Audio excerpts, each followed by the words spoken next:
সুপ্রিয়বাবু primary স্কুলের শিক্ষক। বাড়ি থেকে বিদ্যালয়ের দূরত্ব 5 কিলোমিটার। একদম নির্জন রাস্তার উপর দিয়ে যেতে হয় তার স্কুলে।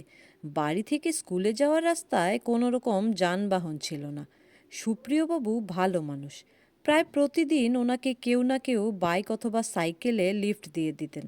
ভাগ্য খারাপ হলে সেই দিন দুই পায়ের উপর ভরসা ছাড়া কোনো উপায় থাকে না। এত নির্জন জায়গায় কেন যে সরকার স্কুল খোলে?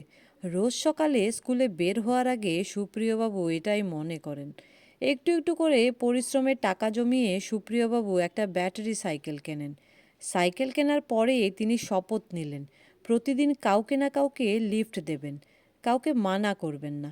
কারণ তিনি জানতেন যখন কেউ লিফট দিতে মানা করে তখন ভীষণ লজ্জায় পড়ে যেতে হয়।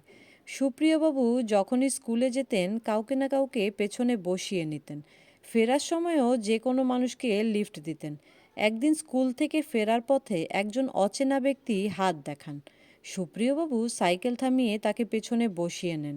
কিছু দূর যাওয়ার পর অজ্ঞাতপরিচয় মানুষটি সুপ্রিয়বাবু পিঠে ছুরি ঠেকিয়ে বলে, কাছে যত টাকা আছে আর এই সাইকেল আমাকে দিয়ে দাও, না হলে তোমাকে মেরে ফেলবো। সুপ্রিয়বাবু ভীষণ ভয় পেয়ে গেলেন।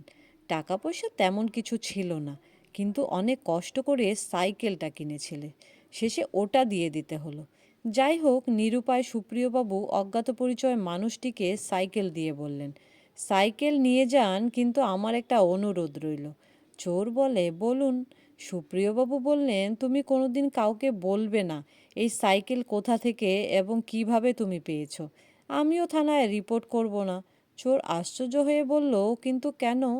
সুপ্রিয়বাবু বললেন, দেখো, এই রাস্তা নির্জন, এমনিতেই সবাই ভয়ে ভয়ে চলাফেরা করে, তারপর সবাই যদি জানতে পারে এই রাস্তায় সাইকেল ছিনতাই হয়েছে, তাহলে কেউ আর কাউকে লিফট দেবে না। চোরের মায়া হলো, ভাবলো সুপ্রিয়বাবু সৎ এবং সজ্জন মানুষ, কিন্তু পেট তো আর শুনবে না। সাইকেল করে চোর চম্পট দিল।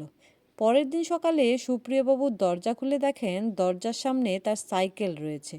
সুপ্রিয়বাবু খুশি হয়ে গেলেন।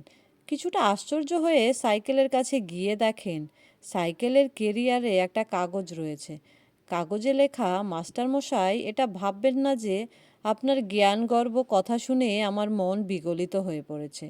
আপনার সাইকেল নিয়ে প্রথমে চোরাইমাল খরিদকারীর কাছে গেলাম। উনি দেখেই বললেন, আরে এটা তো মাস্টারমশাইয়ের সাইকেল না? বললাম, হ্যাঁ, ঠিক বলেছেন, মাস্টারমশাই আমাকে বিশেষ কাজে বাজারে পাঠিয়েছেন বলে তৎক্ষণাৎ সেখান থেকে চম্পট দিলাম। সারাদিন কিছু খাওয়া হয়নি, মিষ্টির দোকানে কিছু খেতে গেলাম। দোকানদার বলল, আরে মাস্টারমশাইয়ের সাইকেল নিয়ে কোথায় ঘুরছো? বললাম, হ্যাঁ, মাস্টারমশাইয়ের বাড়িতে অতিথি এসেছে, তাই মিষ্টি কিনতে এলাম।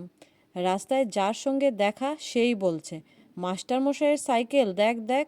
ভাবলাম এলাকার বাইরে কোথাও গিয়ে বিক্রি করতে হবে। এলাকার বর্ডারে পুলিশ চেকিং চলছিল। পুলিশ বলল, আরে মাস্টারমশাইয়ের সাইকেলটা নিয়ে কোথায় চলছো? পুলিশ আমার দিকে তেড়ে আসছে দেখে কোনো রকমের সাইকেল নিয়ে চলে এলাম। পুলিশের হাতে ধরা পড়লে আমার 12টা বাজিয়ে দিত। মহাশয়, এটা আপনার সাইকেল নাকি মুকেশ আম্বানির ফরচুনার সেটাই বুঝতে পারলাম না। গোটা এলাকার মানুষ চেনে এটা মাস্টারমশাইয়ের সাইকেল। আপনার জিনিস আপনার কাছেই রেখে গেলাম। এটা চুরি করে কত মারাত্মক ভুল করে ফেলেছি আপনাকে বোঝাতে পারবো না। এই ভুলের খেসারত বাবদ আপনার সাইকেলে একটা ব্যাটারি টর্চ লাগিয়ে দিলাম। আপনার রাত হলে আসতে আর অসুবিধে হবে না। চিঠিটা পড়ে সুপ্রিয়বাবু হেসে উঠলেন। বললেন, ভালো কাজ করলে অবশ্যই ভালো প্রতিদান পাওয়া যাবে। সাময়িক কাজের জন্য খারাপ কাটলেও সেই খারাপ দীর্ঘস্থায়ী কখনোই হবে না। অপর কেউ খারাপ করেছে বলে আপনিও করবেন, তাহলে আপনার আর ওনার মধ্যে তফাৎ কী রইবে বলুন? সৃষ্টিকর্তার শ্রেষ্ঠ জীব হলো মানুষ, তাই প্রতিটা মানুষের সামাজিক দায়বদ্ধতা রাখা উচিত। তাহলে সমাজ ভালো থাকবে, আমাদের এই ধরনই ভালো থাকবে। ভালো কাজ করুন, সব ভালোই হবে।